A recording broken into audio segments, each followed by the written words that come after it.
Hello, sewing friends.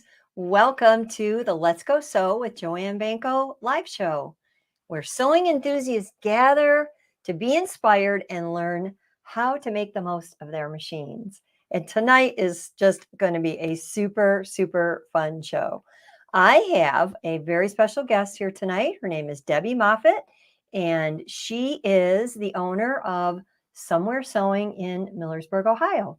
And yes, it's a quilt shop. So we are going to talk about quilting, but we're going to talk about all kinds of sewing. So whether you're a seasoned quilter, a newbie quilter, interested in quilting, or just love all things sewing, you are going to just be inspired tonight and learn a lot. Debi's got some cool tips and tricks for you and just a great story. So if you've ever wondered, how does somebody even get into the whole business of having a quilt shop? Debi's going to tell her story tonight, and it is a really, really good one. So I see so many friends here. I'm going to say hi to a few of you. I see my friend Jan is here.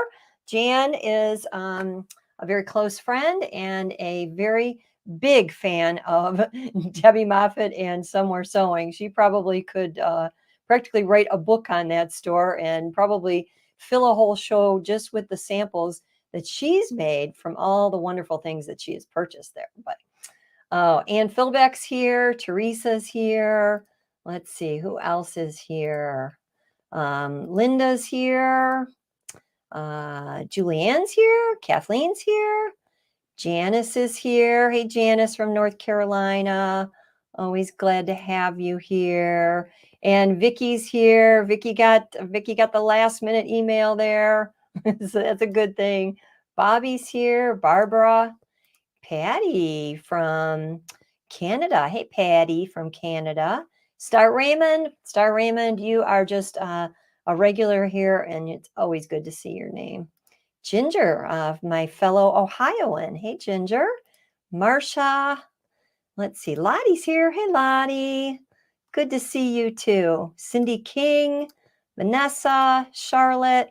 Oh, there's just tons and tons and tons of you rolling in. I'm telling you, you're going to just love every minute of tonight's show. I've got Ashley Autry Jones here. Hey, Ashley.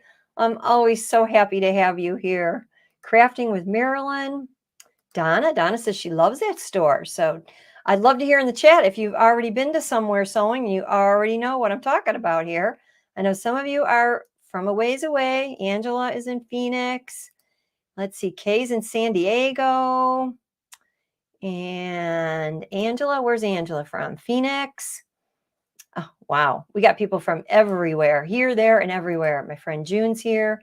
Yvonne is here from Ontario. And Gay, hey Gay, Gay's here from Florida. And oh wow, Marion, all the way from Queensland, Australia. So good to have you here from so far away. Isn't it just an amazing thing that we can all gather together, chat in the chat, and talk sewing and get some great, great, great ideas from guests. I love having guests on my show. So let me go ahead and tell you a little bit about my guest, because I'm telling you, this is just going to be such a fun show, and you're just going to love once you hear the whole story about how Debi ended up in Somewhere Sewing. So Debi and her husband Dennis own and operate Somewhere Sewing in beautiful Millersburg, Ohio. If you've ever been to Millersburg or Holmes County, Ohio, please let me know. I just got back from there on Friday. I went on a bus trip with about 30 of us were together.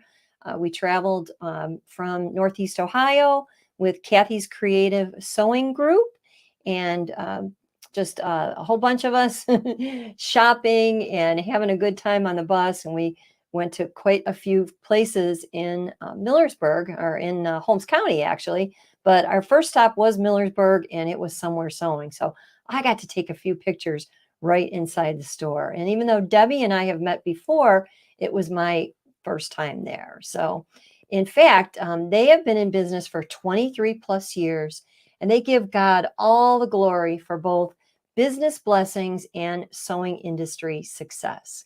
If you walk through the doors of the unassuming building that houses Somewhere Sewing, you're going to find over 11,000 bolts of fabric, plus all the notions and accessories you could possibly need to create both traditional and contemporary projects, including everything to make your sewing and machine embroidery sing. Another room is stocked with brother and baby lock machines, and yet another space is set aside outside of that area for Dennis, where he carefully performs service as an authorized technician for both brands.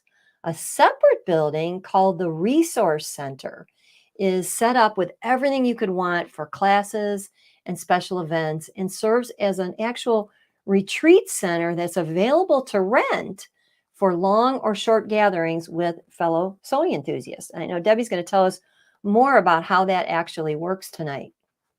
But Millersburg and the surrounding area of Holmes County is a true destination location, bursting with Amish country charm and hospitality, peaceful scenery, and shopping opportunities that make it to the top of a bucket list, especially for quilters and anyone else who loves to sew. So I am so pleased to have Debi Moffitt from Somewhere Sewing here tonight. Debbie, come on and say hello to everybody that's here. Good evening, everybody, and welcome to my little place in Holmes County. We're excited to be with you tonight. So happy to have you here. We've known each other for a little while, but like I said, it took me a little bit time to get down there. I used to travel to that area kind of frequently. My husband and I used to like to go down there and spend a weekend, and then we kind of moved out into a little semi-rural area ourselves, and we just didn't find ourselves going out to the country as often. We could kind of country close by, but I had a retreat there in June, and you were kind enough to come and do a wonderful talk for all of my retreat friends. And then we had to plan this bus trip. So like I said, last Friday we were down there, we spent all day, and you were our first destination. So we just had a lot of fun. I'll bring back up the picture of us shopping there. Let me grab one of those pictures here so everybody can see. There we are. I got some friends in the background, and there's a picture of you with my friend Kathy from Kathy's Creative Sewing in Chesterland, Ohio. She runs a sewing education center, which is quite unique. There are no products there, no bolts of fabric, no machines for sale. It is simply a place for people to come and learn, and we have special events there. And our trip down to your store and the other stores out there in Holmes County was our first major tour. And I have to tell you, we had so much fun. We were already taking notes on the bus of where we want to go next. I played tour guide, so I got into a whole new thing that I want to do now. And you did a very good job of it. I think everybody had a great time, and you herded them through and kept everybody on time. And you and the bus driver, but mostly you. So well, we did it. We had a wonderful, wonderful, wonderful time. I mean, it was smiles from beginning to end. We had a lot of fun on the bus and a lot of fun off the bus. But now you're in the same room that I've got pictured up there in those images. yeah, And of course, I had to take the opportunity to give a brother machine a hug while I was there. yes, of course. Being a brother ambassador, that's always something I look forward to, is hugging a brother machine. So let's see, Kathy Huffman, let's bring up a few comments. She said it was so nice to visit and shop at Somewhere Sewing. And your friend and my friend Jan says Debbie is the best, and all your employees. Yes, you took good care of us when we were down there, for sure. Oh, goodness. Well, that Dennis, he's always just ready to roll out the rug for the ladies coming in. And Sundays, when he doesn't have anybody to talk to, he gets kind of sad and he's counting the minutes till we're open again to be the entertainer for sure. Well, we had a nice conversation. I got to visit the little the space where he does his man cave. I was trying to Yeah. think of the name that he had on the outside, his man cave, where all the magic happens of the repairs. And he was showing me some things. And I've always kind of enjoyed seeing the inside of Oh, yeah. machines. And oh, I see you got a little furry friend coming up behind you there. Uh-oh. There goes the Willie. Oh, hey, Willie. I didn't get to see Willie when I was there. Oh. And then Teresa, who was on our trip on Friday, says your shop was her favorite.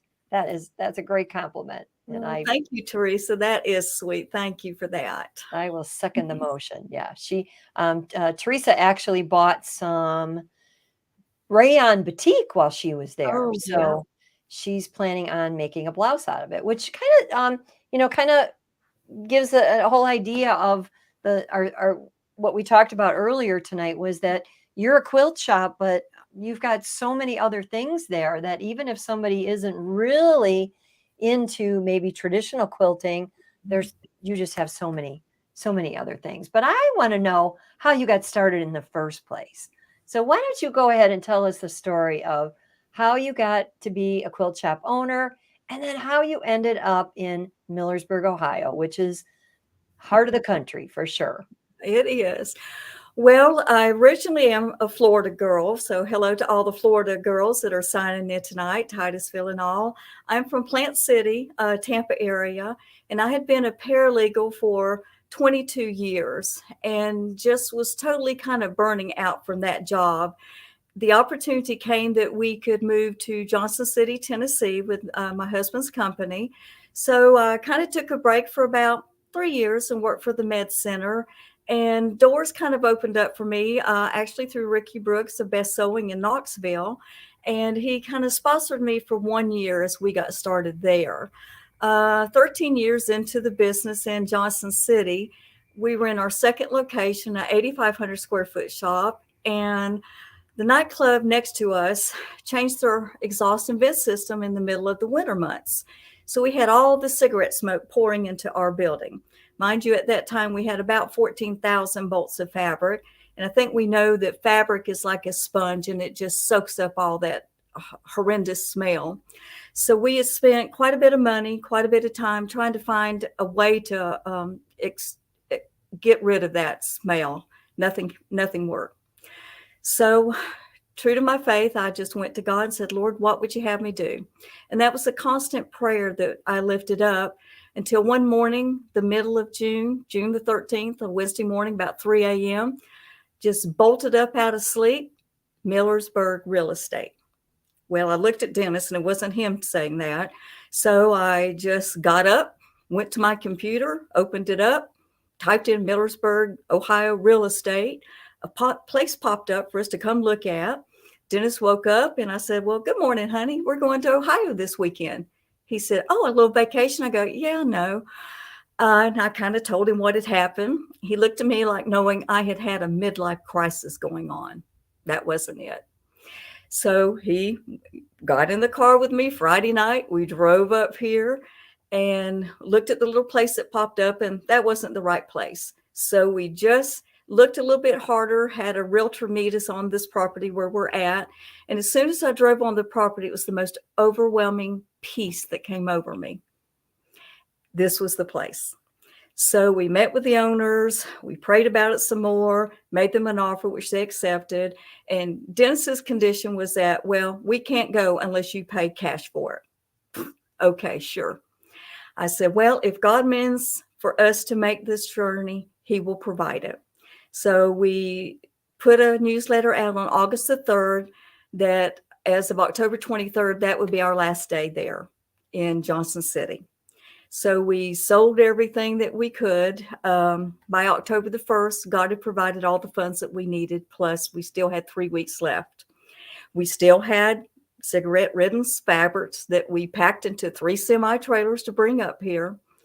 His love was that he gave us and provided the funds for us. But his grace was when we opened up those 3 semi-trailers and there was not one tiny whiff of that cigarette smoke. We had followed his will, and that's how he provided for us. And he has done nothing but bless us these 13 years that we've been here in Ohio. The people we've met, how we've gotten people together to have become best friends, that's the blessing we've had for our journey here to Ohio. I can't hear you. Sorry about that. Had you ever been to the area at all before? We had come to visit. My husband's from Pennsylvania, so we would usually go there to visit his family, and we just wanted someplace different. So we'd been to Berlin area 2 or 3 times in the past, but to move to Ohio, that was never on our game plan. Yeah. How long did it take for your blood to thin or whatever happens when you, because I mean, Well, Richard, you got to think, Florida girl, it took her a little bit once we moved to Tennessee, but actually weather's very similar. So we did pretty good. okay. It is so beautiful there though. It really and truly is so beautiful. You're getting a lot of comments on your story. And like I said, I knew when I heard the story, I had to have you retell it because it is it's quite amazing. Quite amazing. And we Well, know yeah, and that's like the first day that we opened in Tennessee, we opened with a prayer, and we always said, to God be the glory, because he would lead us and he would guide us. And we kept, as true to that as we possibly can, and to share what his love can do. Absolutely. Absolutely. I know that area, my husband and I, when we first went to Berlin for the very first time, we were smitten by just the whole area too. We wanted to move down there ourselves. It just never worked out, but it's a really, really special place. Yeah. And yeah, Janice says you have a supportive husband and a great partner for sure. Yes, I do for sure. Yeah. Well, tell us a little bit, Debbie, how, like, your sewing background. Did you learn from somebody in your family? Did you learn in school? What actually started you on your personal sewing journey? Well, I'd like to say I have a great background. My grandmother was one of those people that could look at a dress hanging up in the store, stop at the fabric store, go home, lay it out, cut it out without a pattern, and it looked exactly like that. I did not get that gene. My sister, who was 10 years older, actually went to Auburn University and got her degree in home economics. And of course, me being the tiny little sister, I had the best dressed Barbie doll ever. Mm-hmm. But it wasn't until working for the law firm that I needed a break in a stress relief, I guess. So I had a friend said, well, I'm going to go do a Midnight Madness class. So I thought, why not? I'll go with you. I don't have a sewing machine, but I'll go. And she provided a machine. And something about cutting all that fabric up into tiny little pieces and putting it back together, I was hooked. So, I mean, really, anytime I could go sew with my friend or go to a class, there I was. So when other friends would call the house and Dennis would say, she's off somewhere sewing again. So that's how the name came about years later. So I kind of think God was laying the path way back yonder. That makes perfect sense. It's really funny how we all have just something that's a spark. And I'd love to hear in the chat if you want to tell what your spark was in sewing. I know, some of you, we've talked about this before and you had somebody in your family, but like, what was the real hook? I mean, for me, it was forming a stitch on the sewing machine. I had never, until junior high, I never sat in front of a sewing machine before. And it was just seemed like such an amazing thing that those 2 threads came together and just made something happen. And that was the moment for me when I got hooked. Well, that and all the changes in the industry, for all these years, to just watch that little straight stitch and the magic that it could do and what that has now become. Oh, we've come so far. It is. We're still getting some comments on your story, so I want to bring a few few of these up. Jan, you are so right. And then Anne says, don't take the pen from God when he's writing your story. That is beautiful. Absolutely. That's a beautiful way to think of it. Yep. Yep. Let's Mm. see. Linda too. Linda's got a great motto there, Linda, for sure. Absolutely. Absolutely. So, and Janice loves the name. Great business name. It is. I'm going somewhere sewing. If I'm not home, I'm somewhere sewing. Cindy says she was going to own a big fancy sewing machine sometime in her life, so why not now? Good for You you, got it, Cindy. Sandy. Don't waste time. The joy that you'll get from it. So I got a big kick out of hearing you talk about cutting fabric up into little bitty pieces and then sewing it back together. I consider myself, if I had to list in order, garment sewing is still top of my list. Um, Machine embroidery, is right there with it. I do love quilting, but I guess I've never really felt like I could call myself a quilter because I've never made a quilt that fits the size of a bed. Maybe once I get one of those done, I can call myself a quilter. But I do love quilting. And in all of the projects that I write and design, I do a lot for my own website and for the Brother blog. But I use a lot of cotton, and I will always put in the supply list what I call quilt quality cotton. And I Yes. say that because, for one thing, if I'm creating a project and, the finished item, if it's going to have the structure and the character and the quality that I have in the final piece that I finished, and somebody goes out and buys junk, junk fabric, they're not going to have the same results, are they? No. So help us understand a little bit more about what quilt quality cotton actually is, and maybe tell us a little bit how you choose the fabrics that you have come into your store. I think we'd love to hear a little bit more about that. Okay. Well, quilt quality fabric. I know many of us probably started out with Joanne fabrics, depending on the region or area you lived in. It was Piece Goods for us in Florida. Then I think Cloth World came about. Those were the places that we went to because quilt shops really were not on every street corner. So as the quilting industry grew, I think the companies that were making fabrics were deciding we need to come up with better grade of fabrics. So how fabric actually starts out is the weave of the weft and the warp that creates the fabric, and it's how many threads there are per inch.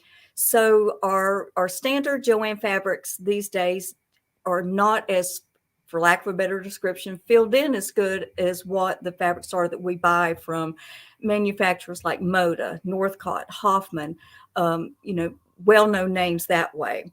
And I mean, you could literally close your eyes and touch one piece of fabric and touch another and know which came from a quilt store versus a big box store. Quilting fabric is just not for quilts anymore. Clothing, we have a serger class that's continually going where we're doing clothing, some pattern fitting that our friend Diana Dushel does for us. And most of the girls are using the cottons because we have that readily available. So we have been adding like the rayon batiks, which drape and hang beautiful. Oh, I love rayon batik. This is rayon batik back here. It's just, It I just love it. I absolutely love it. It's one of my favorite fabrics.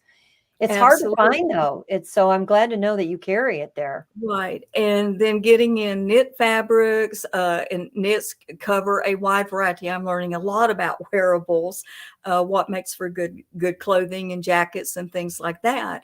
But kind of going back to the cotton fabric, pillowcases are a great and easy thing for somebody wanting to learn something new, maybe with the serger.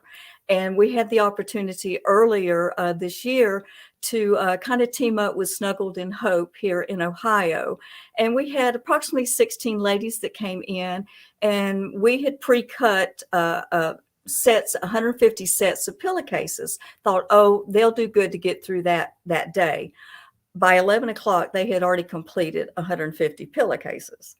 So Wow. we just took bolts of fabric over there and said, ladies, I matched these up, have at it. So the time they got done and cutting and sewing, they left with 275 pillowcases to be able to give to different areas in Ohio. So, sometimes think about your cottons in just a little different way. It's not just for quilts.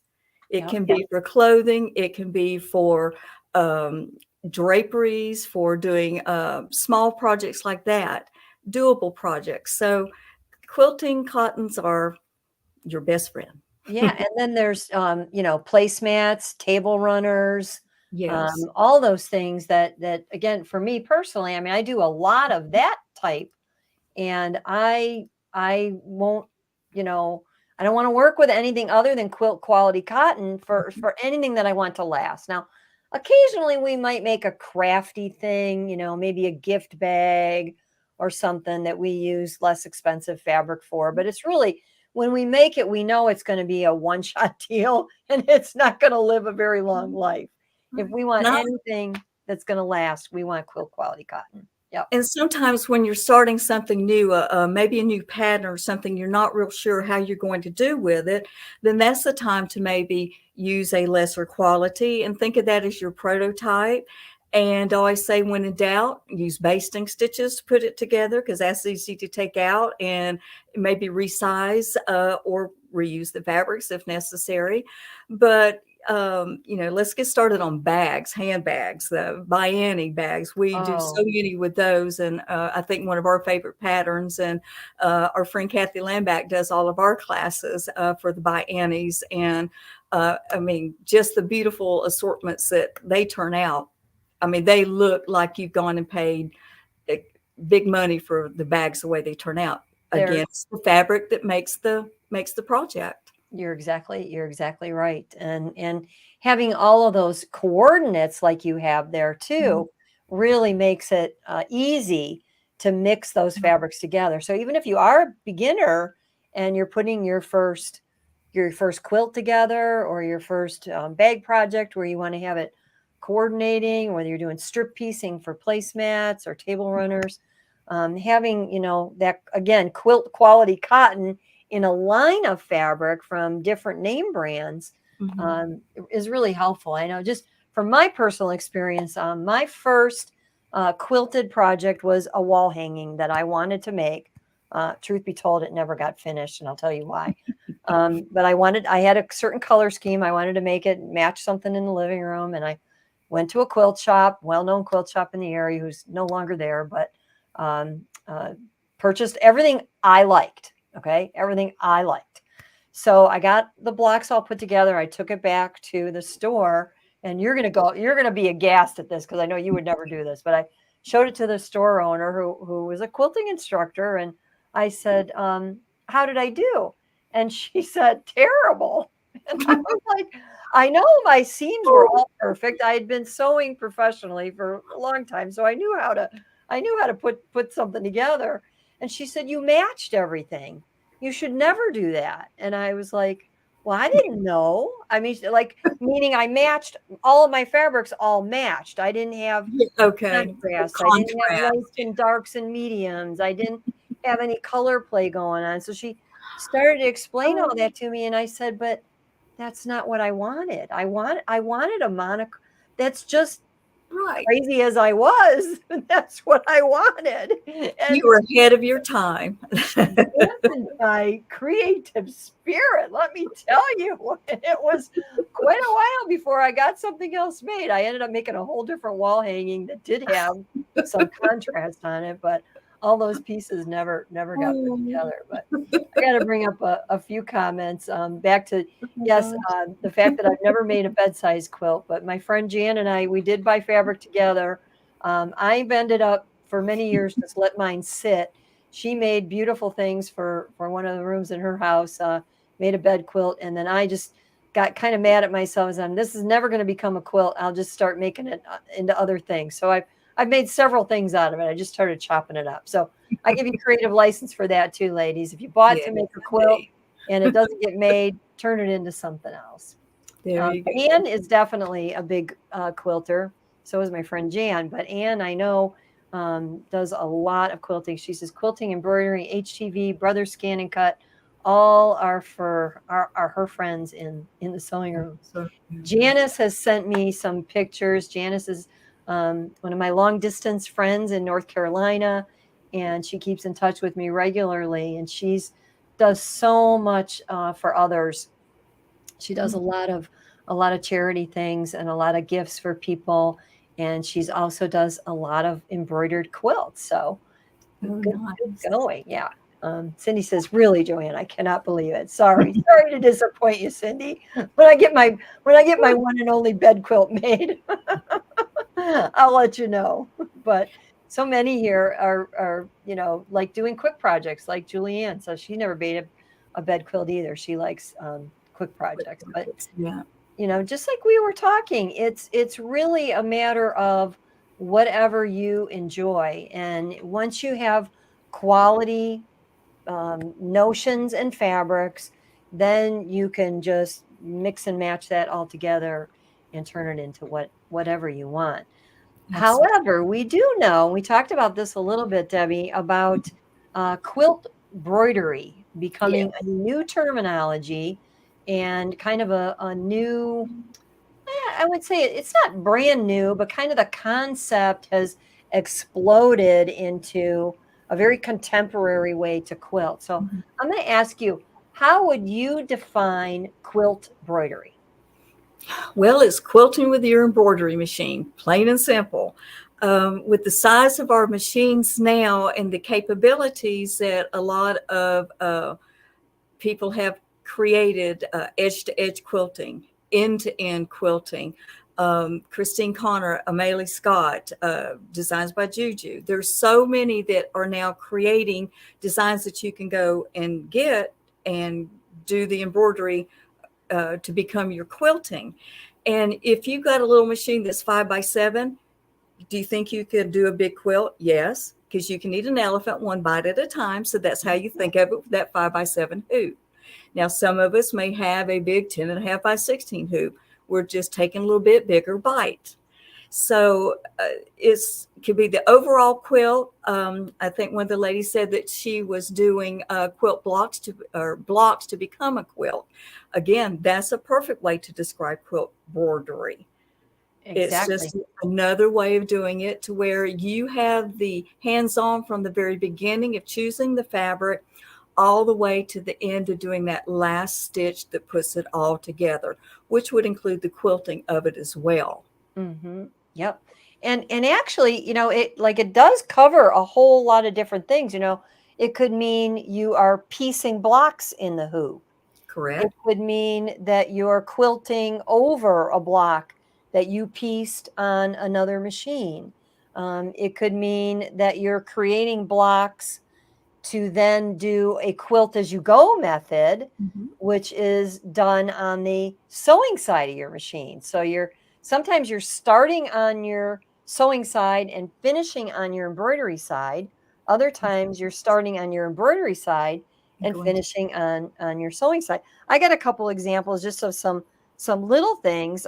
We're spoiled by having big hoops on big machines, but right. we all know that everybody has to start somewhere. And I did a class recently where I talked about how you could stitch smaller blocks. Now, in this case, I did do multiple small blocks in a bigger hoop, but as you can imagine, these are 4x4, so they could be done one at a time in a 4-inch hoop. I just happened to, because I did have a big hoop, I used it, but I made multiple blocks, and then I cut them up like I did here on this one. And what I did is I had my quilting already done through the batting layer, and then I layered another whole piece of fabric on the back. And all I did was simply, I'll hold it really close to the camera so you can see, I zigzagged those blocks together before I layered that second piece. So I'll turn it around to the opposite side so you can see. So that's Join. all perfectly flat. And then what I did is I layered another whole strip of fabric. So if you can imagine, you'd be doing this in rows, one row at a time. And then I just covered it with a strip of fabric and did a serpentine stitch right through that. So I left half of that done and half of that undone. So it's quilted to the batting when the block is created. And then once it's layered up with the backing, it's quilted to the backing by means of just that strip that's covering the raw edges. So it's a really, I know somebody's going to say, okay, Joanne, when are you going to do a tutorial on this? Well, I'll have to get around to doing a little video on this, because again, it's just a really, really simple way to do it. And it's something that you can do no matter what your hoop size. You can do a big block at a time, or you can do, like I said, these smaller ones and then join them together. And it's Anne's got a comment here. She says, "You're making a quilt." Yes, I'm making a quilt. But it's just a fun way to do maybe even smaller things like table runners and placemats and things like that. And I kind of think it's fun to experiment with some of those things even before you take on too big of a project. I think that's where I might have erred a little bit. I had, did a few little things and I thought, I'm going to make a bedspread. So I started cutting all the strips and got a quilt in a day book. And, then it got like the finish line was too far off. So I put that on the back burner. And I think if I would have started with some smaller projects, I might have got done a little bit faster. What's the biggest quilt project you have ever done, or the largest, like that took the most time, the most effort, the most energy, Debbie? I would have to say this last year, I accomplished 2 exploding heart quilts.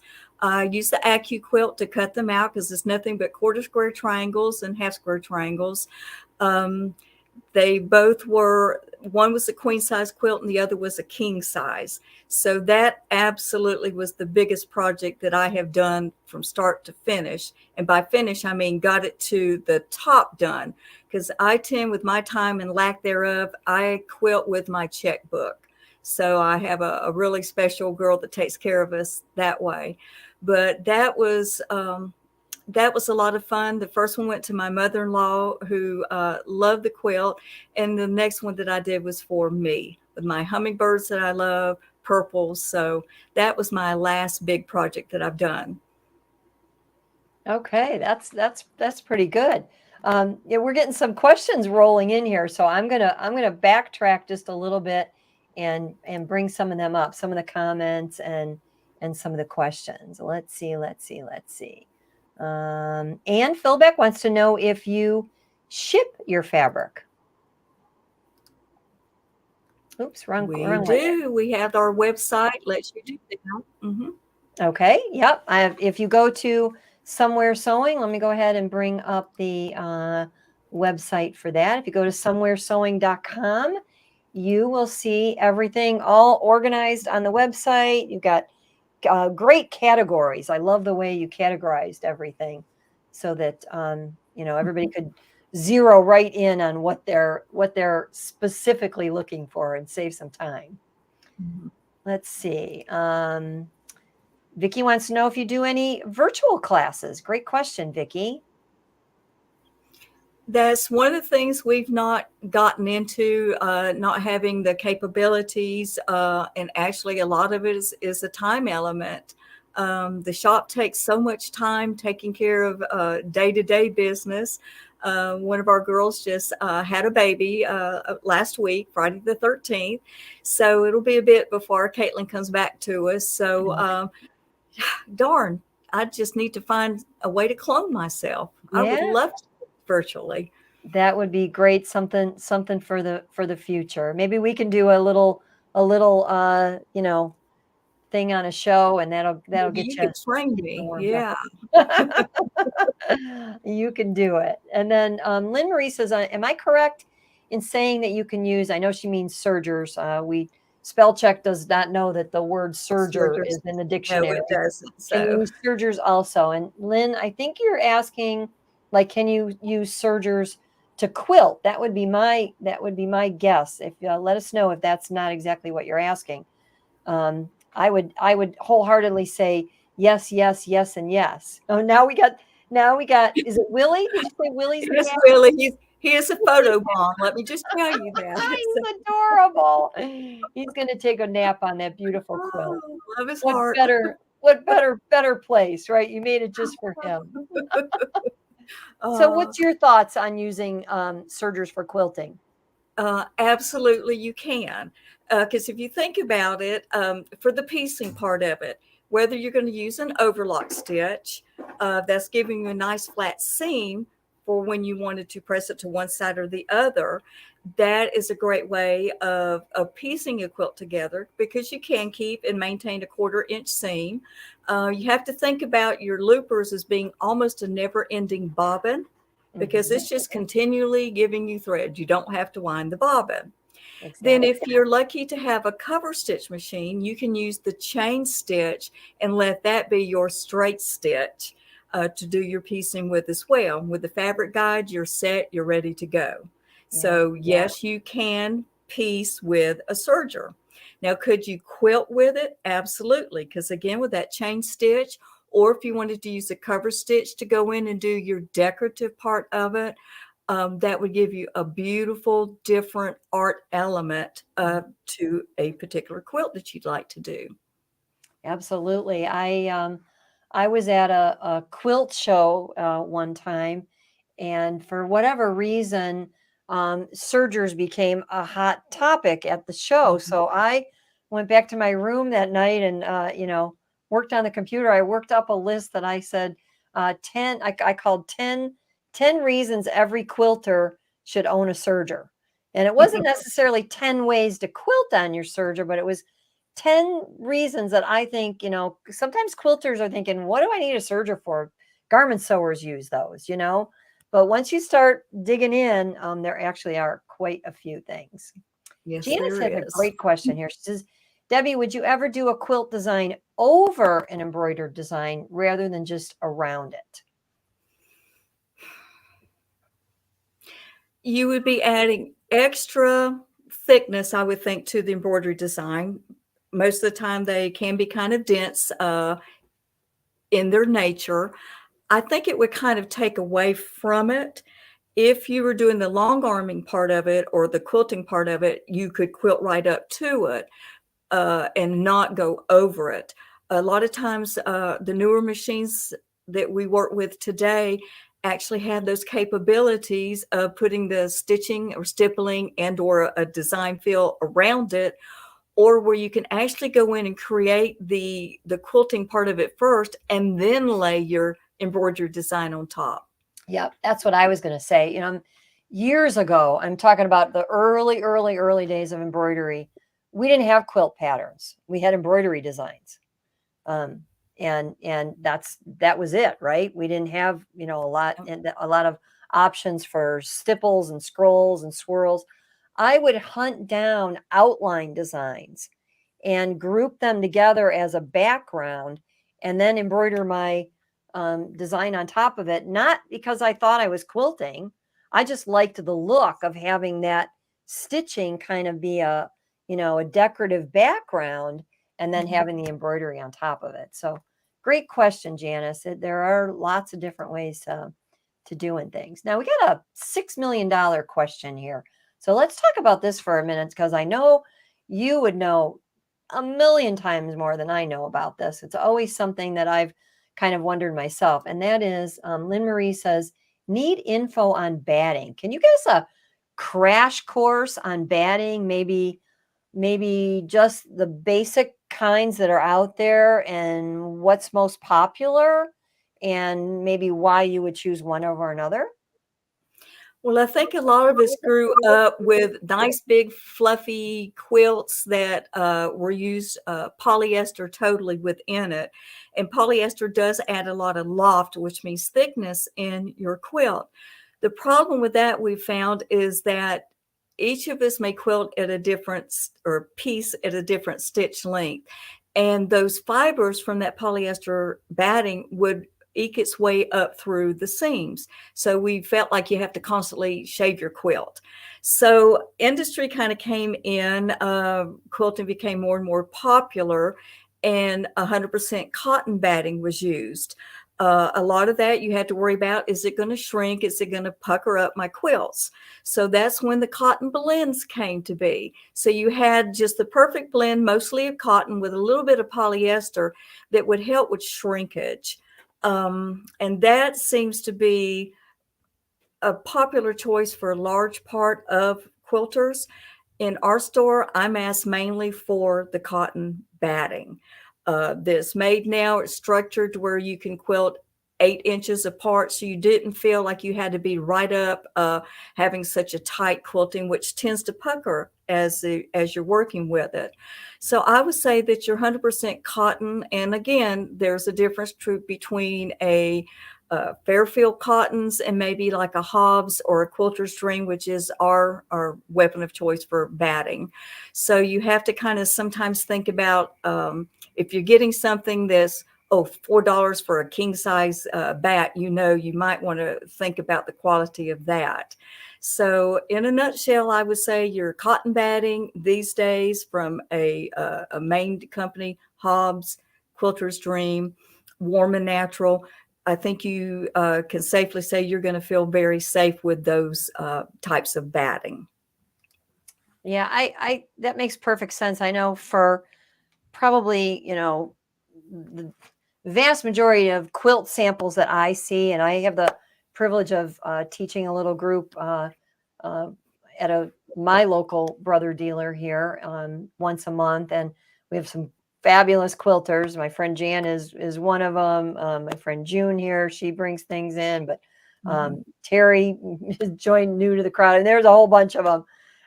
And when they bring in these samples, I would say the vast majority of them are layered and quilted with a warm and natural type of batting. So that would you say that's pretty much the most popular? The Hobbs is sometimes easier to get even in some of your big box stores. And then it kind of brings up the idea too that there's different thicknesses even of those blends. You'll get a very thinner piece, which is good for like your table wear type things, your placemats. You don't want anything too thick, because if you set your glass on it, it gets a little wobbly, it would tip over. Sometimes your baby quilts, you don't want anything very thick for it. And then you get those of us, it's wintertime, we want that nice thick quilt to be able to snuggle up with. So my favorite, and what I tend to like to have my quilts done in, is a wool batting.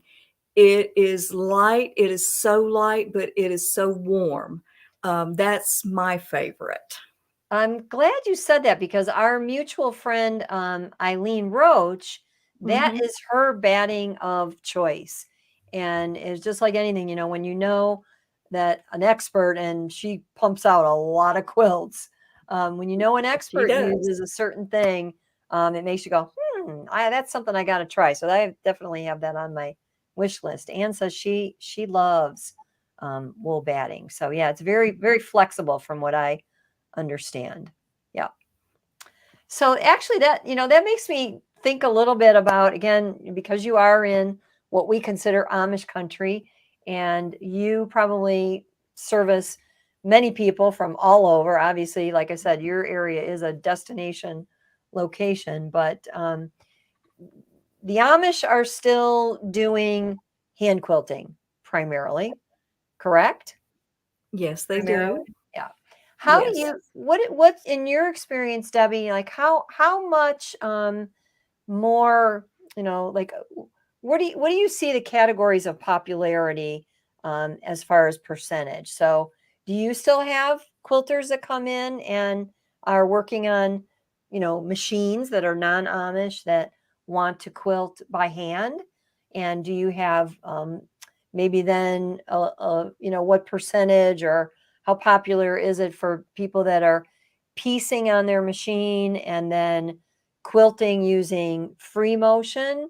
And then the next category would be piecing on their machine or piecing in the hoop and then finishing it in an embroidery machine.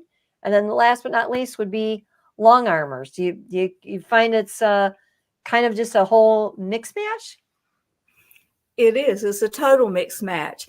Being here in Amish country, I think the most surprising thing to me were how many of our Amish ladies have sewing machines that they piece their quilts with. And they use everything from a marine battery with a converter, or they would use a generator, and this is downstairs in the basement or outside, and they run a long extension cord to their sewing machine. Some will have solar panels, and they'll gather their power that way. I have 3 Amish ladies that I love that they do the most beautiful Judy Niemeyer quilts that you ever want to look at. And it just surprises me the colors that they come in and they pick.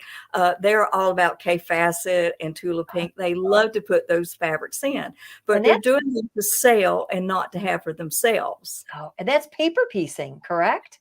Yes, it is. Okay. Okay. And I rarely have anybody that comes in and asks me for piecing thread for them to hand quilt with. I occasionally have customers that will come in and say, do you know of any Amish ladies that will hand quilt for me? I have something that was my husband's grandmother's, and true to, I guess, the era and the feel of that, they wanted to have that traditional look with the hand quilting. A lot of our ladies will do their own quilting themselves. I have several that have the long arms, and I have several that will use their embroidery machines to do their own finishing up of their quilts. So I would say it's a wide gamut from, and I can't say there's one that overshadows the other. Okay. You just see a whole mix. Right. Learn to use all the tools of the trade. And I think that's what makes it so much fun, because if you like, I like to take quilting classes. I know that, again, that sounds counterintuitive to a person that hasn't finished a quilt yet, but not what I would call a real quilt. But I've already had a few people in here tell me I'm a quilter now because I've said I've quilted this or that. But I like to take classes, right. and I like to try different things. I've tried, some of the Deb Tucker things with the rulers. I know you have tons of those things there with special Mhm. rulers. I've tried ruler work quilting. I've tried free motion quilting, and I found myself always going back to my embroidery machine. Maybe part of that's just because that's what I do more of, but I think if you experience all those different things, sometimes something really clicks with you. Ruler work is another big popular one, and I know Mhm. people that are just having a fabulous time with it. It just didn't float my boat while I was trying it. I wanted to learn it. I wanted to experiment with it. But that's a great thing about taking classes and doing things like that too. Mm. I got another really good question here that my friend Teresa asked. She says, "Do you pre-treat the cotton or wool batting?" No, there's no need to. They've already come in and have pretty much pre-shrunk as much as they can. And you just think about, I personally do not pre-wash my fabrics. I will test That was some. going to be my next question. Well, I will test some, and I dip a Q-tip in warm water and I'll run it along the selvage. Look at that Q-tip, and if there's discharge of color on it, I might be convinced I might need to pre-wash that one. But your batting, how in the world would you do that and dry it? And I don't think it's necessary. Your Yeah. quilting, ever how it's done, whether it's by hand, if you're sending it out to be quilted on a long arm, and again, I'll go back to the most of your battings, if you read it, will say can be quilted 8-inch distance apart, and Yeah. some are even at 12 inches apart. That's a good bit of space. So I'm going to take what, professionals who make and manufacture this stuff, I'm going to go with that. It is not necessary to do that. And Cindy had a great comment. She said, most have a label that tells you the spacing and washing instructions. And that is really, really, really important, because if you are going to do, machine embroidery and, or you're going to quilt in maybe a different way than you would normally, you need to know, I don't want to say normally, but traditionally, you need to know what the requirements are for sure. I love your idea though for taking the Q-tip, because Mm-hmm. I never thought about that. I thought of testing, a swatch, a square, but then you got to cut it. Yep. That tip is absolutely golden for sure. And Vanessa loves paper piecing. Cindy has another thought. Use your software to create your own. Yeah, absolutely. A lot of the designs that I actually have as quilting designs mimic what you do with ruler work. Mm-hmm. Actually, that brings up another point, though. One of the wonderful things I picked up at your shop when I was there on Friday was something I have never found anywhere before. These are 60 weight bobbins wound with matching exquisite thread, which is exquisite thread is the dime thread. You have the most phenomenal selection of those threads there, but I had never seen bobbins in the 60 weight wound with the matching thread. Mm-hmm. When you do quilting in the embroidery hoop, do you recommend that you try to stick with a 60 weight thread as opposed to winding a bobbin that matches your top thread, which this would be a 40 weight? So this, and in thread weight, the higher the number, the thinner the thread. So 60 is finer. I'm going to open this package so you can see all the pretty colors. 60 is thinner or finer than 40. And traditional embroidery thread, all of our embroidery designs, even the quilting ones, to my knowledge, are digitized specifically for a 40 weight thread, unless they say otherwise. So what is your what are your thoughts on the bobbin there? Well, I know you have to kind of think about what color that your backing is on your quilt. And I think a lot of times that's what's going to determine what the color of your bobbin is going to be. So you may have multiple colors that are on the front, but your back may be a solid. So you have to decide, do you want your stitching to show on the back side of your quilt? And if so, then you would want to have a contrast. If you want it to blend in and then just give you the effect of the stitch, I would go with something that's matching. And with the 60 weight and the 40 weight, especially with the embroidery, it has a great balance so that that top is going to look nice as well. Okay. And going back to maybe we've got a darker color and it's going with our multiples, because I love to use variegated threads. It's going to tend to blend itself in to where you're not going to see. With the So balance of the embroidery tension. right, right. Okay.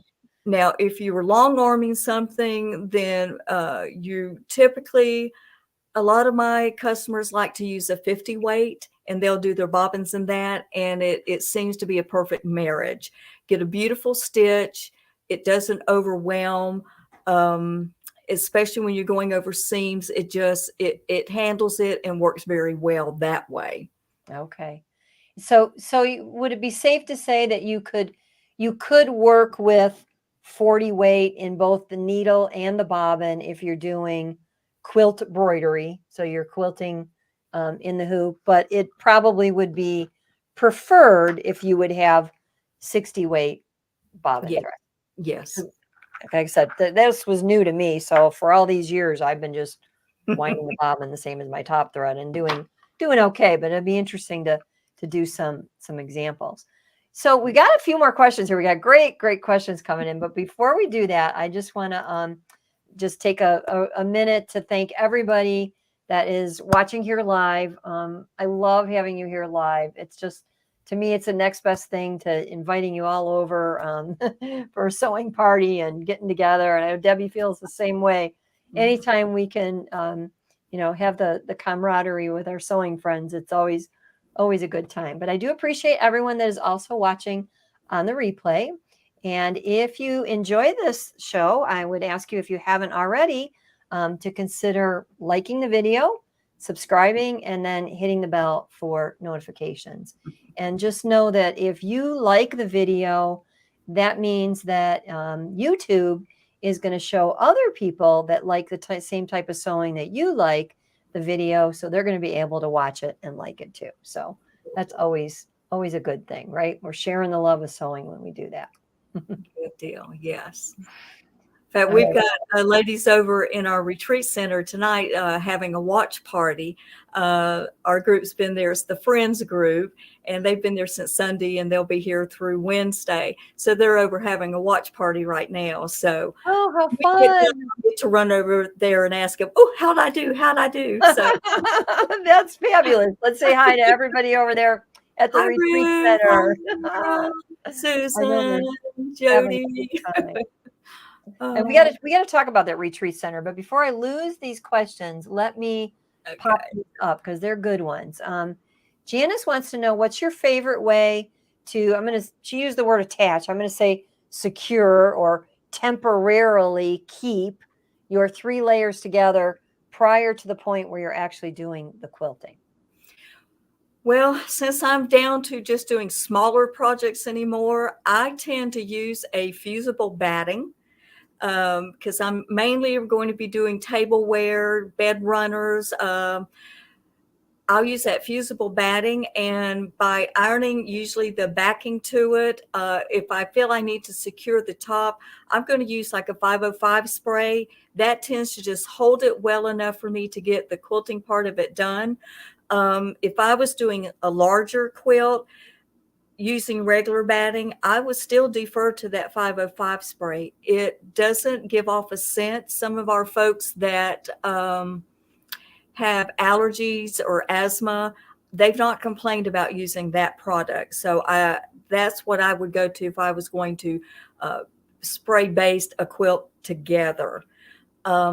If you have a friend that has a long arm, and if you wanted to maybe do the hand quilting, hand it off to her to baste it all together for you. Ah, yeah. Offer maybe to clean her house while she's doing that for you, or not.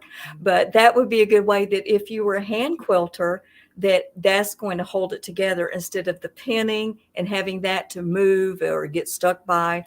So that would be another way of doing your quilting.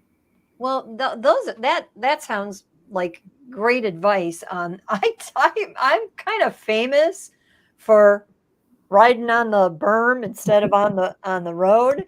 So I did recently. I did a edge to edge quilt. It was a throw for the back of the couch.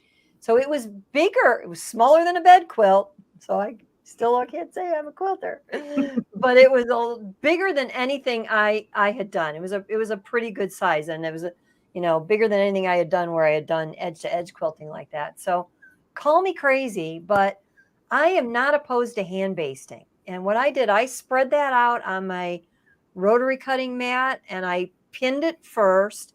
And then I took um, dissolvable thread, so wash away thread, threaded that in a hand needle, and literally just wove it through until I felt that I had everything layered together so that I could take those pins out. And as I moved it from hooping to hooping, I didn't have to worry about it wiggling out of place. So, and speaking of hooping to hooping, I know when I was in your place, I got to see some of your products, but I thought I'd bring out a few of my favorites. This is the Brother largest magnetic hoop. So all of these are magnets that clamp on, and this type of hoop makes it really easy to do quilt embroidery, right? They had to invent this to kind of go along with the quilt embroidery designs that they've built into the machines. And then I know we have a lot of fans, including me, of Dime here. And Dime makes magnetic hoops that are just a simple, if I separated these two pieces, it's clamping right to a magnet, and you can layer just about anything you want in there, but it's ideal for quilting. So whether you're doing, applique quilting or embroidered quilting or edge to edge quilting, those hoops really come in handy, don't they? They do indeed. And a little tip on that, sometimes if you think about it, you've got 3 layers of fabric, and sometimes your batting could be very heavy. And if you're using, and I use the Monster Snap hoop, sometimes you feel like it's going to slip a little bit. So I am good to have very small but very strong magnets, the long bar type, to just add a little extra. And that's a little extra magnetism that doesn't hurt anything, does not hurt your machine, Right. but it helps to keep those layers together because of the thicknesses. So Great. there's Yeah. a tip for you. And then Dime just came out with, I'm getting ready to do some unboxing videos, and one of them is for one of their new products. I have it almost within reach there, but I won't move to grab it.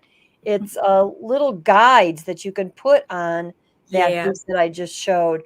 Because one of the tricks with that is because it is magnetic, it doesn't lock in anywhere like a regular hoop. It can slide. So they've made some new like almost like bumper guards. Right. So that So way you can get it in, it's going to snap down and yep. you don't have to worry about trying to reposition it. We got those in about 2 weeks ago, and I was able this weekend to take a set up to use. And it's like, oh, well, where has this been all our life? So thank you, Eileen, for, getting that created and put out there for us. And Eileen is evermore the inventor. She just always always ends up with something that makes our sewing our embroidery world, in particular, Easy. faster, Absolutely. easier, and more fun. Yep, yep. And then JDW 305 wants to know, are all magnets safe to use around machines? I would say check with your machine manufacturer if you have a question. But every machine that I've worked with has been fine with the magnets, and Dime will tell you the same thing because they make magnetic hoops for all of the embroidery machines. Right. Of course, her question to say magnets instead of thread basting. You have to think about, most of the time your magnets, you would need top and bottom so that it can catch. And if you're doing that on your machine, you've got to be concerned of what it's doing to the bed of your machine.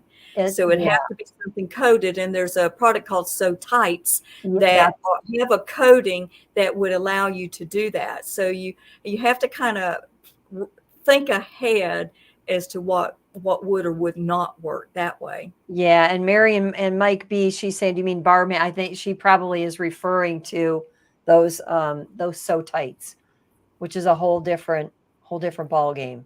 They're Right. they're like And then she's asking what I was talking about. They're a long, skinny magnet that typically you would use to put something on a metal wall or something to hold it.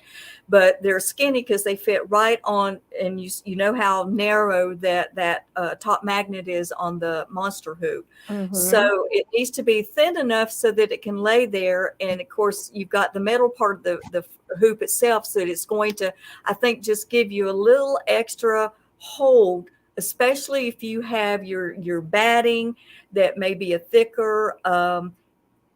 That just helps to me hold all those 3 layers in that hoop for me to do the quilting with. Okay, that's interesting. That's something I would never would have thought of. Barbara's asking about the border hoop. Well, Barbara, that's another whole ball game too. The thing about border hoops is they're all about just doing edges. Right. And they're, they kind of had their day in the sun. And then I think with a lot of the magnetic hoops, a lot of people switched over to magnetic hoops rather than border hoops because they could very easily slide from one place to another. But personally, in the past, I have used border hoops a lot for embroidering on strips or on edges. Actually, this little wall hanging here, all of this edging here was done using a border hoop because I had the whole thing finished, and then someone told me I should have quilted the borders. So I just, snapped with a border hoop, has like a clamshell mechanism, and you just butt the edge up and then clamp it down, and then you can go from there. So yeah, there's just a lot of different options. And again, we're getting more magnetic hoop questions. So I would say again, if you're buying a magnetic hoop for your machine, it's made for your particular brand of machine, Dime has done all the work to, to find out that that is not going to be a problem. Or your machine manufacturer might have their own magnetic hoop as well. I know some of them do, obviously, like the brother ones do. So let's see. Teresa said third-party magnets for the monster hoop. What do you think she's referring to? Well, I will say that will be kind of referencing back maybe to the bar magnets, the ones that I use. The sew type ones will add a little bit more magnetism to it, but I don't think they would be quite as strong. The main thing is you're not adding a lot of weight. Again, because depending on the size hoop you're working, that can kind of throw off and do a little kilter as the machine is embroidering. But I think that's what she's meaning about a third-party magnet. So there's not one that Dime makes specific to add a little bit more magnetism to it. Correct. And my friend Jan here, again, I got to bring her up because she's talking about for her embroidery business, which she's doing tons and tons and tons and tons of, left chest hats, this, that, the other. And they make specific magnetic hoops for that type of embroidery. And she's using them on very high-end embroidery machines, that are designed for commercial embroidery. So once again, the whole magnet idea is, it's I think a lot of it comes from like an old wives' tale, and people don't realize what it actually means. And what it can do. Yeah. And as far as the machines that we're using today. Absolutely. Yeah. Okay. Mark has a great question.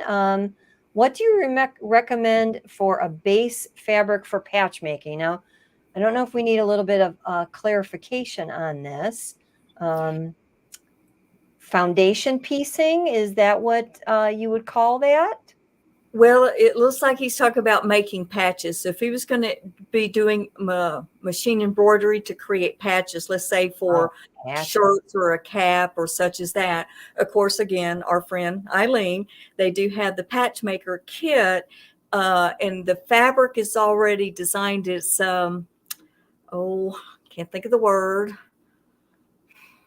It's designed for, it's like a cotton twill. Yep, I have it right here. Okay. Grab it. And you're right. I had patchwork on my brain, not patch making. Yes. Poly patch twill. There you go. It is. So there's multiple colors that you can get with. And then sometimes if that's not accessible, I think some in the industry have used like a bull denim or like a canvas, a duck cloth, because it's a heavier, sturdier fabric, woven tighter together. Of course, I would always do some type of bonding on the back, so that's going to help to hold, and then do your embroidery on it, and then create the patch effect with it. Yeah, and that's the great thing about the poly patch twill that Dime sells, is it's already got the backing on it. And as you can see, I've made patches. I think I used up all my white. My white is gone. But it is good stuff. So another topic for another day. Maybe I can get Ashley. I don't know if Ashley's still on with us tonight. Maybe I can get Ashley back on, or somebody from Dime to do a whole thing on patch making, because that is definitely a lot of fun. Well, we've covered a lot of ground here. I think we'll just do maybe a couple more minutes. Let's see. I did have one. Somebody here wants to know about my top. So I'll have to tell just a little bit about that.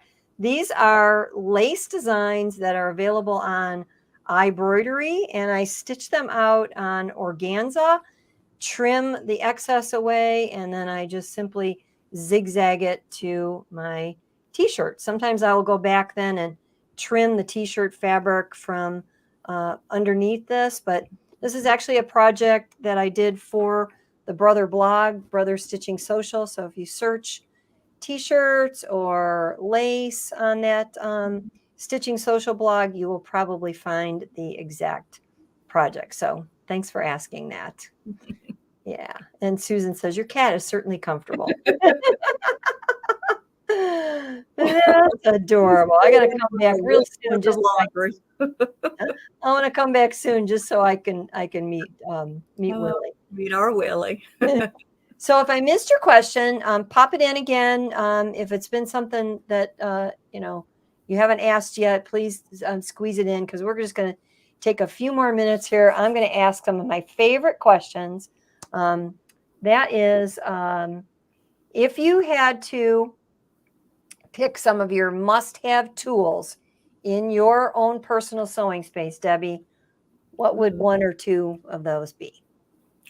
Well, first off, because with arthritis, my favorite scissors are the little squeezy scissors, the little pointed ends that would normally just to trim a thread away with. I've been doing a lot of applique. I just taught Kimber Bell's Nativity Pillow this last week. Most all the trimming I did instead of an applique scissor was using those little squeezy scissors. So that would definitely be the first thing that I would have in my arsenal. I don't hand sew, so I don't need a thimble or hand sewing needles. Favorite tools. I have used a lot of different rotary cutters, and I'll have to say the Tula Pink one is a beautiful purpley pink. I love it. It's iridescent, but the weight of it really fits my hand the way that it's designed, and I'm just able to get in there and trim beautifully with it because it's a little bit more weighted. I feel it helps me.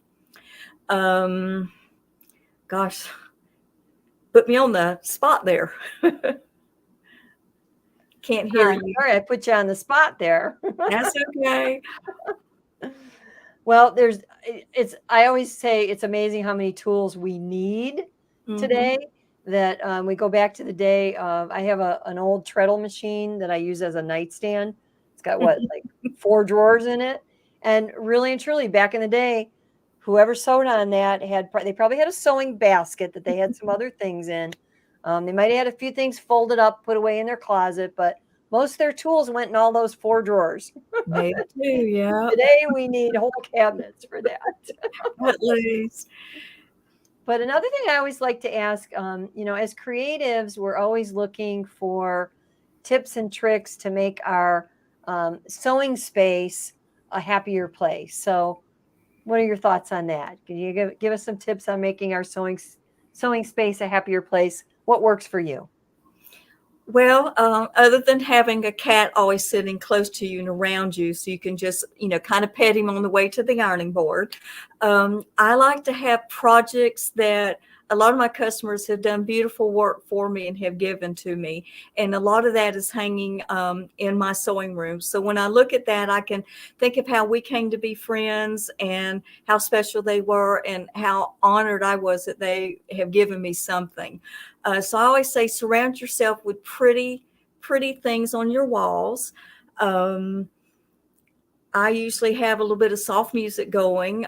So if I am doing a little bit of free motion quilting, a nice, slow, steady, not something jazzy so that I'm jerking and sewing along with it.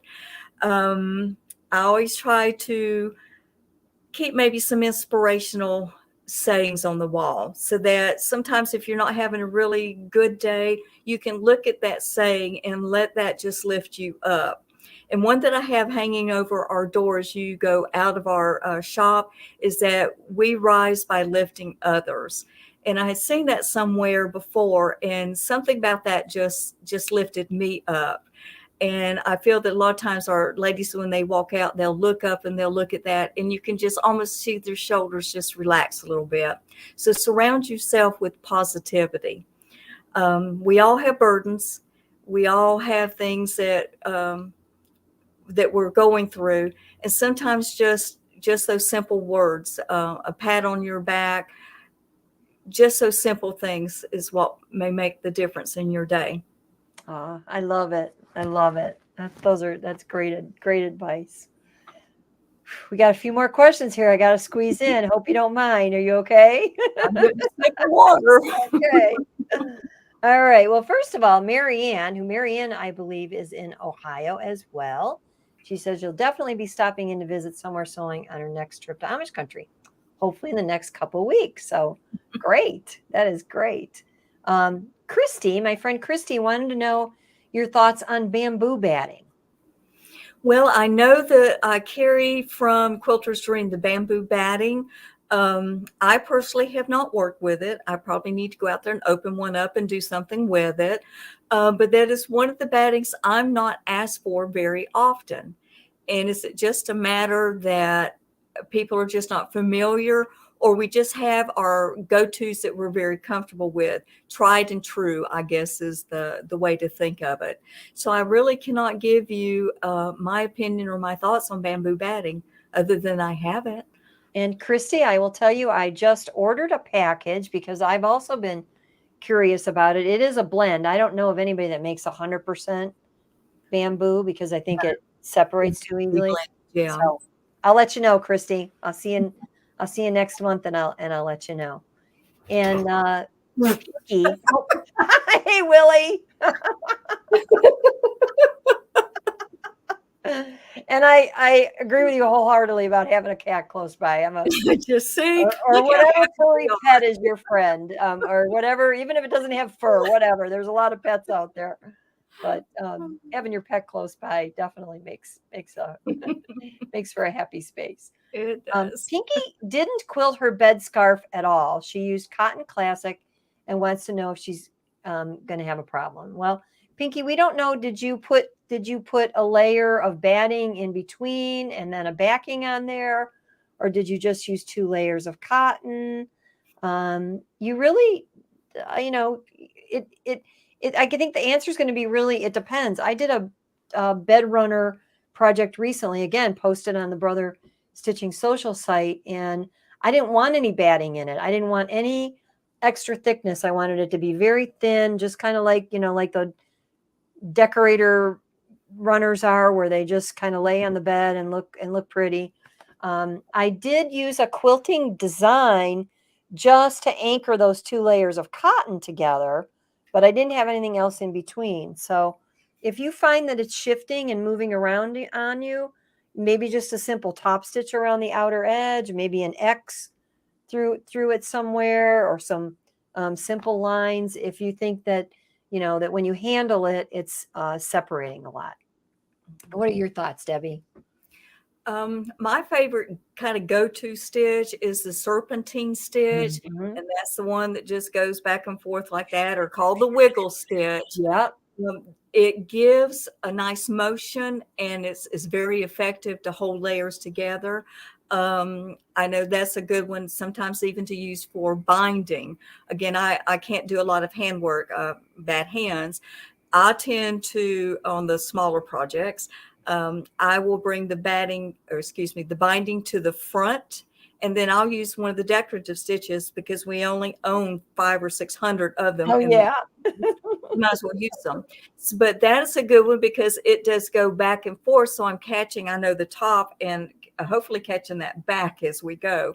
So that's my go-to stitch, sometimes just for attaching things together. Yeah.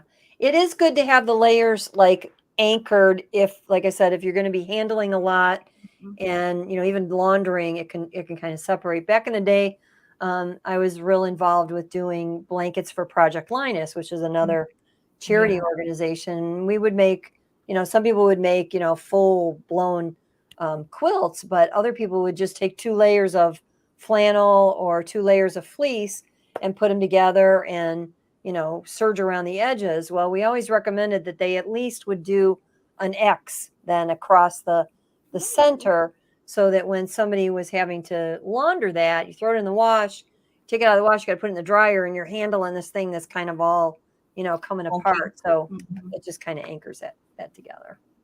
And then Lois wants to know if you have done any projects using the ruler by George. I had a show last Saturday, and we were talking about the ruler by George. I have one, but by George, I That's haven't the used hoop. it. Yeah, that's the Hoop Sisters by Mhm. George Brewer. Yes, and I think they actually have a 2.0. And most of that is so that you're working with the battleizer. It's helping you to be able to work with it more than anything. Now, can you use it for other projects as well? Well, it's a ruler, so yeah, I would be multitasking that ruler for sure. But that's what it was mainly developed for by Hoop Sisters, was to work with embroidery, and specifically working with the battleizer, which is batting and stabilizer together. Yeah. So Very similar to what the cotton batting feels like, Mhm, but mhm. has more substance to it. Julianne wants to have a whole show of the cat. I like that. It Uh, can be arranged. Vicky says she binds the same way, usually one that goes over the edge, so they can't get their fingers under the stitches. Very Right, good right. thought. And then Pinky had said that the batting is anchored at all the edges, so I think you're probably good to go. I wouldn't think you have too many concerns with that. So yeah. All right. Boy, you know what? I think we've covered a lot of ground here. We had a lot of fun.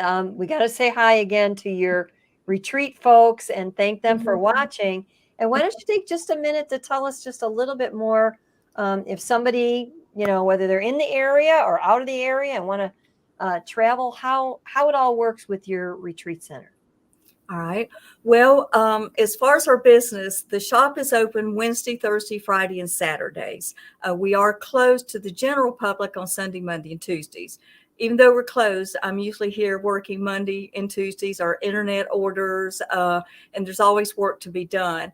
Now, our retreat center is open 7 days a week for booking. And of course, I'm having to reserve days just for future classes for next year already. But we are set up 26 tables, nice koala chairs to sit in, like the one I'm sitting in. And we have 3 ironing stations, 3 cutting stations, a full kitchen. Everything's set up that you just walk in and you're ready to go. We do rent it out by the day.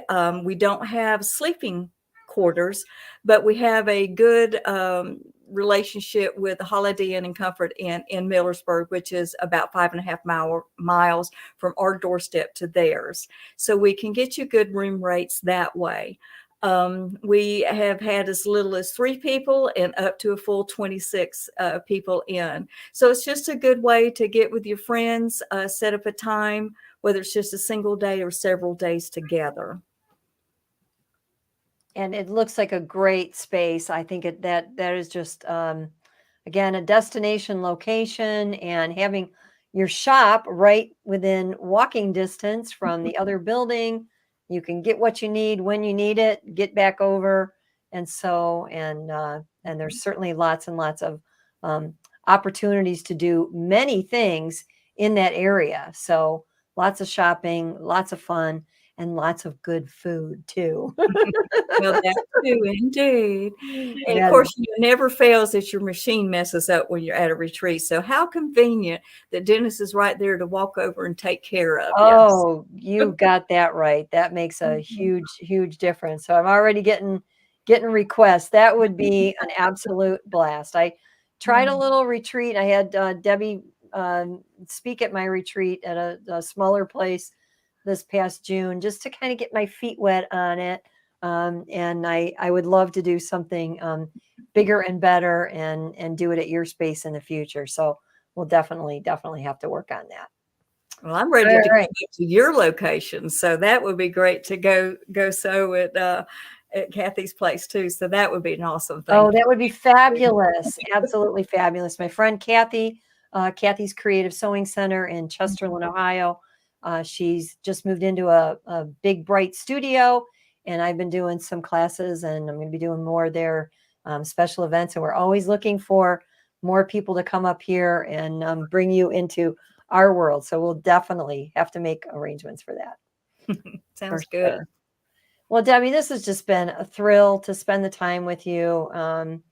I just I appreciate you, and I always look forward to being able to have the time to spend with you. And I hope that it won't be too long before we can get together again. So That sounds great. And I want to thank everybody for hanging in there with us for an hour and 28 minutes. Whoa.